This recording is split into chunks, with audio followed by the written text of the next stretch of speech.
Hi everyone, and welcome to another FRQ of the day. For BC, this is number 13, and for AB, this is number 9. It's another crossover question. So this one is a calculator question. So I'm going to get out my calculator, and just in case, make sure it's in radian mode. Yep, doesn't actually matter for this problem. There's no trig, but always want to check.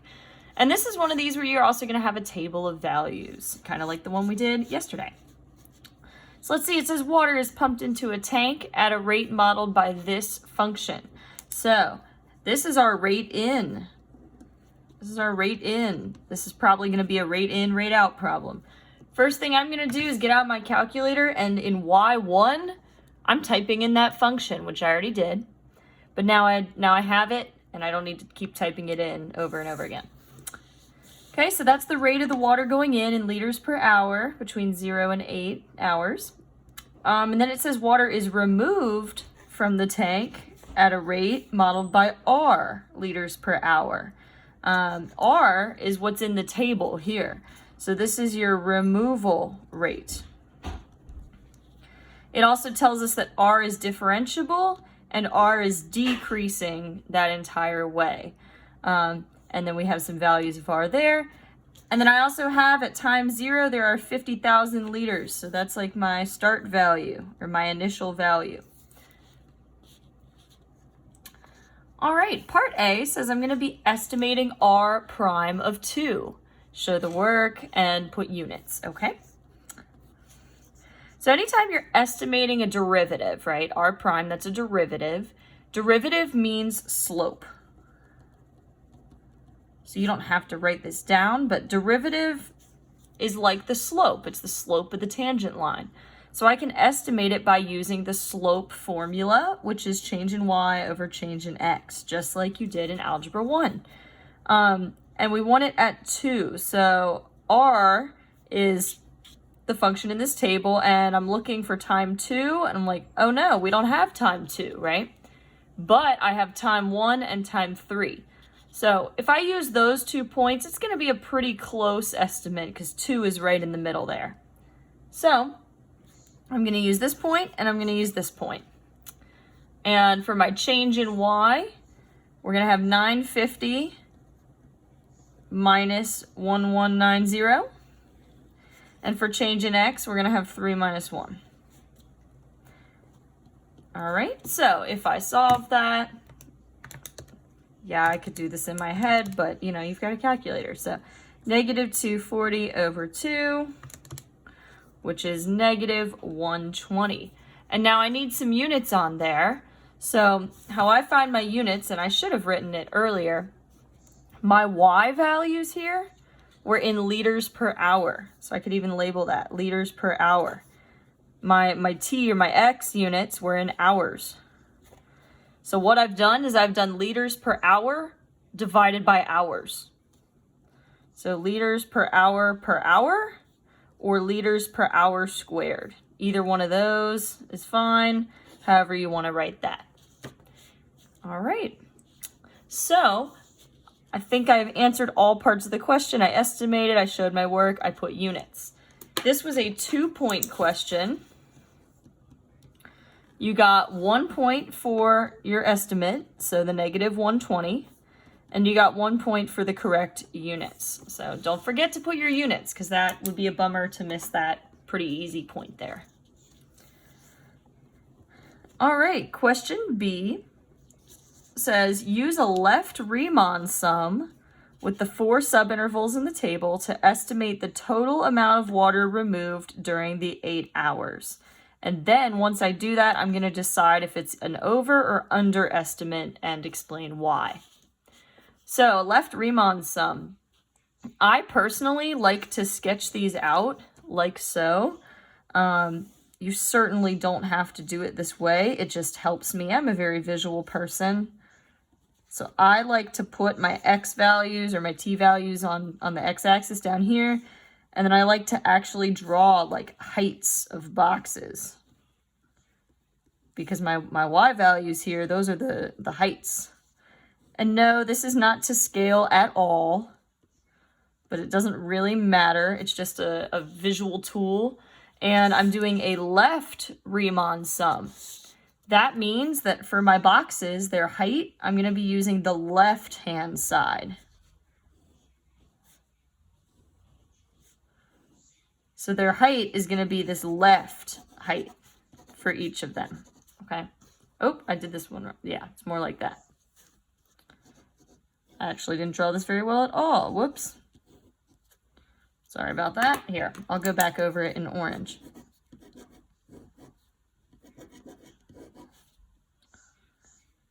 Okay, it's more like something like that. Okay, doesn't really matter. The important thing is that you're pulling the number for the height from the left of the box. So, all right, so then I'm going to add up all the area of these boxes. So I've got my width here is 1 times my left height is 1340.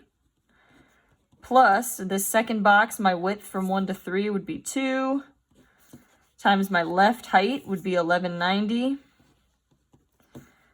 This third box, my width from 3 to 6 is 3, and my height from the left is 950. Plus here, my width is 2 from 6 to 8, and my left height is 740.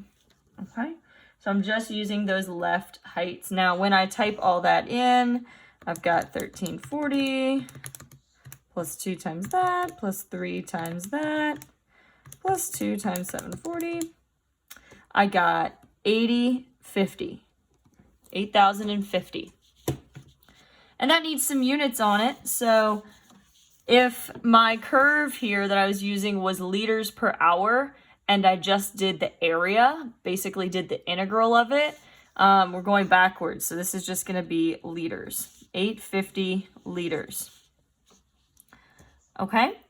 So I'm going to read the question one more time and see if I answered everything. Use the left Riemann sum to estimate the total amount of water removed. Got it. So this is technically, if I want to be really clear, 8050 liters were removed. Then I need to answer, is this an overestimate or an underestimate of the total amount? So for this, you need to think about what your function looks like. I know that R is a decreasing function. Why? Well, one, you can look at the numbers, see they go down. And then also it tells me in the problem that R is decreasing. So picture it. If you've got a decreasing function, I'm just drawing a random, decrease, and you do a left-hand sum, so your left sides of the boxes are touching the graph. Check out what happens to my boxes. They are above the graph. So I'm going to say this is an overestimate. And I need to say why. And my reason is because R is decreasing. All right, this was a 3-point question. So you got 1 point for doing your left-hand Riemann sum. So the setup there where you're doing that correctly. You got a 2nd point for your estimate. So like your answer there with units. And then you got your 3rd point for overestimate with reason. You had to have the reason there. If you just guessed and you just said, oh, it's an overestimate, and you didn't say why, then you would not get this 3rd point here. So make sure you're really clear answering all parts of these questions. All right, we're going to take a look at part C. I'll just fold my paper here so I have some space. Okay, part C says use your answer from part B to find an estimate of the total amount of water in the tank to the nearest liter at the end of the 8 hours. So this is one of these kind of classic rate in, rate out problems where if I want the total amount of water, I need to be considering 3 different factors. I've got a starting value. So I have the starting value, how much was there at the beginning, plus we had some water that came in. So like the amount added, minus the amount removed, because water was also being removed. So there are 3 different pieces that go into these kinds of problems. So I'm just going to start to fill in each piece. My starting value, if I look back at the problem, it said at t equals 0, there were 50,000 liters. So we got 50,000. Plus, I need to find the amount that was added. So if I look at my problem, the table is the amount removed, so that's not helpful for this piece. But it says the water is added, so the water is pumped in at a rate modeled by this function. So if this is the rate that water was added, to find the total amount, when you have a rate and you want a total, you're doing an integral. So I'm going to do the integral of the w function, so wt dt. And I want to know the total amount at the end of 8 hours. So this is going to be from 0 to 8. So whatever that ends up being. And then for my amount removed that I'm subtracting, my removal rate was this table, but that's what we found in part B. We estimated the amount of water removed, and we got, what, 80/50. So I've already done that. So there were 80/50 liters of water that were removed. So really the only new part here is I just need to solve this integral, but I have a calculator, so that's super easy.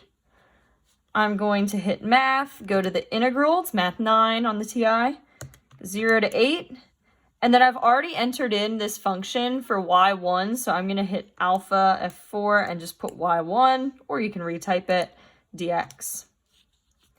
So I got 7836.195 for that integral. So now I just need to add 50,000 to that and then subtract my 80/50.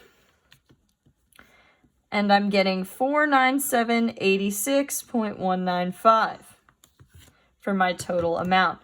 So let me just reread the problem. It says, estimate the total amount of water to the nearest liter. Ooh, so I actually don't want this decimal. 49786 liters. So that is my total amount of water. For part D, oh, I'm sorry, scoring breakdown. This was just a 2-point question. You got 1 point for doing the integral here. And then you got 1 point for your answer.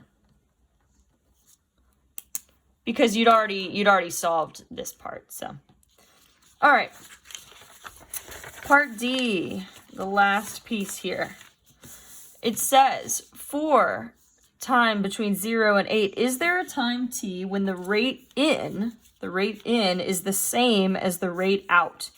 So basically, I want to know, is there a time when r of t and w of t are equal? And then I have to explain why or why not. So this can be a tricky question to know kind of where to start, right? Because you're like, well, I don't know. I don't have all the information here. I could graph w of t, but I don't have like a graph for r of t. Otherwise, it'd be really easy. You could graph them and find the intersection, but I don't have all the information here. One thing you could do is you could just kind of compare some values to give yourself at least a starting point. So it says between 0 and 8. So like maybe just for instance, I'll say, okay, well, what are they doing at time 0? And let's see, the adding rate, W, let's find out what that is. I already have W in for Y1, so I can just do Y1 of 0 and get 2,000. And then my removal rate, R of 0, is in the table, is 1340. Okay, so what I know about that is that my rate of adding is bigger than my rate of subtracting. Okay. Let's see what happens at time 8. My adding rate, so like W of 8, let's find that. I can use my calculator and do Y1 of 8. Or you could plug it into that function. It's just a faster way to do it. I got 81 something, and my removing rate, R of 8, that I can find in the table, and that's 700. So check this out. It looks like at the beginning, more water is going in than is going out. And then by the end, more water is going out than is going in. So what that tells me is that somewhere in the middle, they must have switched. So there must have been a time where the two rates were equal, just briefly, while they were switching, right? So the way I need to figure out basically how to put that idea into more technical words here. So one way I could say it is that at t equals 0, since my rate in is greater than the rate out, could even write that, rate in greater than rate out. So I could say the rate of change of the water, like overall, is going to be positive, right? More is going in than is leaving. So it's overall, it's a positive rate. And then over here at t equals 8, my rate out is greater than my rate in. So the rate of change overall, the rate of change of this water in the tank, is negative. So what that means, or what that can tell me, is that if the rate switched from positive to negative, there must have been a time where the rate was 0, right? So I could say since the rate of change of the water in the tank switched from positive to negative, there must have been a time between 0 and 8, so on 0, 8, where the rate was 0. And so that basically means if it was positive to negative, it's got to pass through 0. And this has a fancy word or fancy name in calculus. It's called the intermediate value theorem.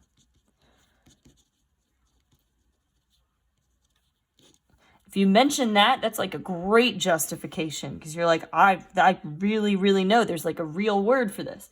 The intermediate value theorem says that if you're at one value and you go to another, then as long as your function is continuous, it has to pass through all the values in the middle. It can't just jump from one to the other if it's continuous.